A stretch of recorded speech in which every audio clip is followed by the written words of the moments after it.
आज जो हमने प्रेस कॉन्फ्रेंस जो रखी है, ये कोई पॉलिटिकल कॉन्फ्रेंस नहीं है। ये आम आदमी की तरह, आम शहरी की तरह, आम सिटीज़न की तरह, जैसे हम सभी देश के आम सिटीज़न हैं, उसी तरह से आज हमने आज प्रेस कॉन्फ्रेंस रखी है। कोई पॉलिटिकल एजेंडा आज डिस्कस नहीं करना है, ना ही कोई पॉलिटिकल बात आज हम कर रहे हैं। मैं सबसे पहले आप मीडिया बंधुओं का दिल की गहराइयों से धन्यवाद करता हूं। बड़े शॉर्ट नोटिस के ऊपर आप लोग यहाँ पर तशरीफ़ लाए। मैं आपके माध्यम से आज की जो प्रेस कॉन्फ्रेंस है वो इस इशू पर है कि आप सभी देशवासी, आप सभी मीडिया वाले ये देख रहे हैं कि दिल्ली जंतर मंतर पर जो हमारे देश के नौजवान बच्चे वहाँ पे भूख हड़ताल पर बैठे हैं और उनके सपोर्ट में हमारी रियासत जम्मू कश्मीर के यूटी, जम्मू कश्मीर, लद्दाख से उम्र में जो देश की एक शान है और उनको ज़बरदस्ती वहाँ से पुलिस वालों ने, एडमिनिस्ट्रेशन ने वहाँ से उठाया और अभी भी वहाँ पर हमारे जो बच्चे वहाँ पर बैठे हैं। और कल जब बच्चे पार्लियामेंट हाउस की तरफ बढ़ रहे थे, उनके ऊपर जो लाठीचार्ज किया गया है, बच्चों के साथ अन्याय किया गया है, हम उसकी बहुत बुरे लफ्ज़ों के साथ कड़ी निंदा करते हैं। और आज हमें वहाँ के जो सीन वहाँ पे हुए हैं, जिस तरीके से बच्चियों को बुरे तरीके से पीटा, मारा और सड़कों पे घसीटा गया है, हमारा भी आज उन चीज़ों के देख के खून खौल उठा। आज ठीक है, मैंने आज सुबह अपने बच्चे से बात की। मैंने कहा भाई, मैं एक ट्रेड यूनियनिस्ट भी रहा हूँ, आज भी हूँ। मेरा ये खून खौल रहा है कि मैं भी उनके समर्थन में ये बात करूं। अगर ज़रूरत पड़े तो मैं यहाँ पर भूख हड़ताल तक बैठ जाऊं, कोई बात नहीं। आज मेरे बच्चे अगर पढ़ लिखे हैं, मेरे बच्चे अगर सेटल हैं, मेरे देश के इतने करोड़ों बच्चे आज सड़कों के ऊपर हैं, जिनको ये आज की सरकार बुरे तरीके से उनके साथ बिहेव कर रही है, उनके साथ अन्याय कर रही है, अत्याचार कर रही है। और मैं आपके माध्यम से रियासी डिस्ट्रिक्ट के, रियासत जम्मू कश्मीर के नौजवान बच्चों से, सभी बुजुर्गों से, सभी माताओं से, सभी बहनों से ये आह्वान करता हूँ, प्रार्थना करता हूं कि जे आज उन बच्चों के साथ हो रहा है, जे मत सोचिए कि जे आपके बच्चे सुरक्षित हैं, उनके साथ भी ऐसा ही होने वाला है। आज हम यहाँ पर जो बैठे हैं, मैं कोई पॉलिटिकल बात नहीं कर रहा हूँ, मैं सीधे लफ्ज़ों में कह रहा हूँ कि एक सिटीजन होने के नाते और एक इस देश का ऐसे लाइन से आगे निकला हुआ जिसने लोगों के लिए हमेशा भूख हड़तालें भी की हैं, स्ट्रगलें भी की हैं, मैं आज आपके माध्यम से ये अनाउंस करता हूँ कि सोमवार को सुबह 10 बजे डीसी ऑफिस रियासी के बाहर मैं 24 घंटे की भूख हड़ताल पर वहाँ पे बैठूंगा। पहले हम 24 घंटे की मैं भूख हड़ताल करूंगा।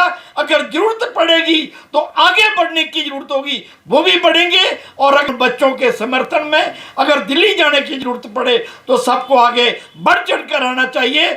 और मैं सब लोगों से, जो भी डिस्ट्रिक्ट रियासी के यूथ हैं, नौजवान बच्चे हैं, बिना किसी पॉलिटिकल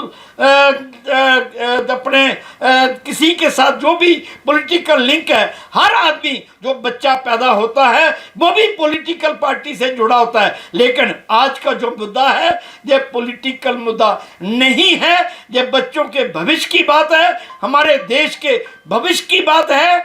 इसलिए मैं सबसे प्रार्थना करता हूं कि ज़्यादा से ज़्यादा लोग बढ़ चढ़कर इस प्रोग्राम में शामिल हों और दिल्ली में जो बच्चे बैठे हैं उनका समर्थन करें, ताकि जो आज की सरकार है, जो उन बच्चों का मुद्दा है, मिनिस्टर को निकालना कौन सी बड़ी बात है। प्राइम मिनिस्टर जब चाहे मिनिस्टर को कान से पकड़ के बाहर निकाल दे। आज इतने बच्चे सड़कों पर हैं, डंडे लाठियां बरसाना जरूरी है या मिनिस्टर को निकालना जरूरी है? क्या देश के अंदर इतनी अनारकी आ गई है कि हम किसी को अपनी बात बड़ी बता सकते हैं। बड़े अफसोस से मुझे ये कहना पड़ रहा है कि आज हमारे देश के अंदर कहाँ की डेमोक्रेसी है कि हम अपने कॉन्स्टिट्यूशनल अधिकार को उभार नहीं सकते हैं, अपनी बात नहीं रख सकते हैं। आज भारतीय जनता पार्टी के ओहदेदारान जो अच्छे अच्छे ओहदों के ऊपर बैठे हैं, उन्होंने बंगचू जी के बारे में बोला कि जो चाइना से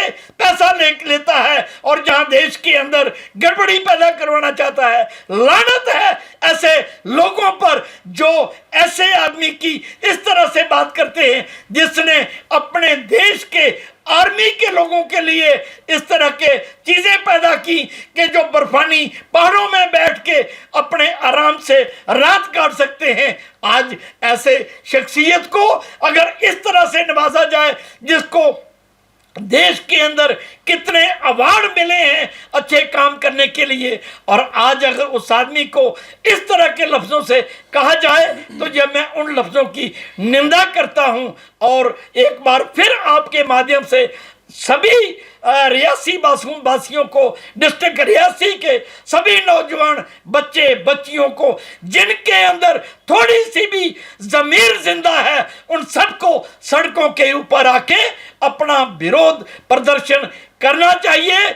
और सोमवार को सुबह 10 बजे ज़्यादा से ज़्यादा आप आएँ और मैं बैठूंगा 24 घंटे की भूख हड़ताल के ऊपर, आप लोगों के लिए, बच्चों के लिए, आने वाले भविष्य के लिए मैं बैठूंगा। मैं 74 साल की उम्र का आदमी अगर बच्चों के लिए लड़ सकता हूं तो नौजवानों को आगे बढ़ चढ़ कर आना चाहिए। मैं आपके माध्यम से यही अपील करना चाहता हूं, हाथ जोड़ के प्रार्थना करता हूं कि ज़्यादा से ज़्यादा संख्या में आइए और उन लोगों की निंदा कीजिए जो गलत बयानी कर रहे हैं, जो गलत बातें कर रहे हैं और बच्चों के ऊपर लाठीचार्ज कर रहे हैं। धन्यवाद। जैसे कि श्री मुंशीराम साले जी ने आज की प्रेस वार्ता में पहले क्लियर कर दिया, आज की प्रेस वार्ता टोटली एक नॉन पॉलिटिकल, क्योंकि जहाँ पे हम बैठे होंगे तो वहाँ यही माना जाएगा कि ये कुछ सियासी लोग हैं और पॉलिटिकल प्रेस कॉन्फ्रेंस कर रहे हैं। तो इसको पहले ही हम क्लियर कर दें, ये आज टोटली नॉन पॉलिटिकल एक प्रेस कॉन्फ्रेंस कर रहे हैं। और रील्स वगैरह, वीडियोस वगैरह दिल्ली जंतर मंतर से जब देखी तो कहीं ना कहीं दिल जो है वो बहुत ज़्यादा एक भावुक हो गया। ये सारी चीज़ें जब देखने को मिली कि किस तरह से पुलिस वालों ने बच्चों के ऊपर लाठी चार्ज किया और उनको मारा और लहूलुहान कर दिया उन बच्चों को, मतलब निहत्थे बच्चे जो अपनी एक पीसफुल प्रोटेस्ट कर रहे थे, कई दिनों से वहाँ पे बैठे हुए थे। और ये सिलसिला जो स्टार्ट होता है ये सरकार की नाकामयाबी कहीं ना कहीं शो करता है। सोनम वांगचुक जो एक हंगर स्ट्राइक पे जो बैठे हुए थे, वहाँ पे उनकी सिंपल जो डिमांड थी वो यही थी कि जिन बच्चों ने सुसाइड किया है एजुकेशन मिनिस्टर धर्मेंद्र प्रधान की वजह से, उसकी नालायकी की वजह से ये सारा किया है, उसको इस्तीफा देना चाहिए।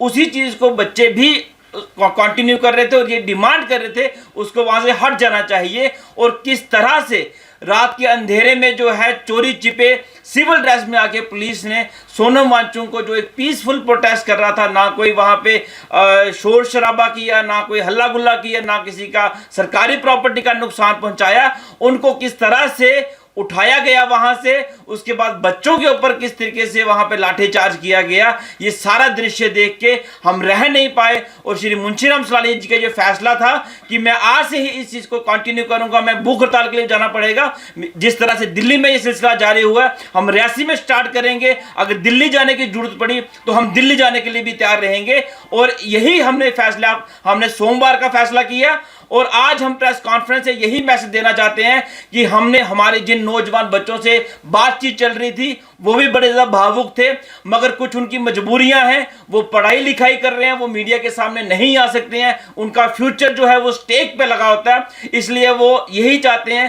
कि ये इस इशू के ऊपर ज़्यादा से ज़्यादा प्रदर्शन होना चाहिए, ज़्यादा से ज़्यादा लोगों को इकट्ठा होना चाहिए। शायद वो ओपनली ना आ पाए, इसलिए हमारी एक नैतिक जिम्मेवारी यहाँ बन जाती है जहां पे देश का हालात ऐसा बन जाए, जहां पे बेकसूर बच्चों के ऊपर हमारे जो नौजवान पीढ़ी है, हम ये मानते हैं कि ये पीढ़ी आने वाला भविष्य है, ये पीढ़ी हमारे देश के पिलर हैं। अगर इस तरह से पिलर्स को, इस तरह से हमारे देश के भविष्यों को के साथ खिलवाड़ किया जाएगा तो ये निहायत ही बर्दाश्त करने के लायक चीज नहीं है। साथियों, अब वक्त आ चुका है अपनी आवाज बुलंद करने का, और रियासी में जो हम पीसफुल प्रोटेस्ट जो है श्री मुंशीराम सलालिया जी की क़यादत में मंडे को जो ये अपना भूख हड़ताल का 24 घंटे का जो उन्होंने बताया है उसको करेंगे। आप सभी लोगों ने भारी तादाद में आना है, और आपने आके उसका मकसद क्या है कि आपने अपना रोष प्रकट करना है। हम भूख हड़ताल करके कुछ नहीं कर सकते, मगर अपनी एक प्रोटेस्ट दर्ज करवाएंगे कि जो सरकार जो काम कर रही है इसके सरासर हम खिलाफ हैं। इसलिए एक बार दोबारा हम यही अपील करते हैं रियासी की जनता से कि आप सभी लोग, खासकर हमारा नौजवान बच्चा जो पढ़ लिख के बेरोजगार घूम रहा है, जिसको नौकरी नहीं है, जिसकी उम्र निकल गई है, उससे हम रिक्वेस्ट करेंगे कि भारी तादाद में आए और इस प्रोटेस्ट